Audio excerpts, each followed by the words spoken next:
क्या बीवी की इजाजत के बगैर दूसरी शादी जायज है? क्या बीवी की इजाजत के बगैर दूसरी शादी गुनाह है? लोग जो समझते हैं क्या वही इस्लाम कहता है? इस्लाम में मर्द को दो शादी की इजाजत है मगर अदल की शर्त के साथ। कुरान मजीद में अल्लाह रब्बुल आलमीन सूरत निसा आयत नंबर 3 में फरमाता है, फनकिहू मा ताब लकुम मिनन निसाई मसना व सुलासा व रुबा फइन खिफ्तुम अल्ला तादिलू। अगर अदल का खौफ हो तो एक ही बीवी काफी है।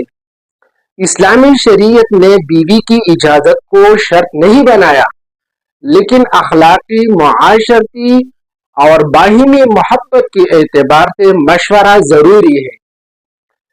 दूसरी शादी शरीयत का हक है, मगर अदल, हिकमत, हुस्न सलूक और जिम्मेदारी के बगैर ये हक जुल्म बन सकता है।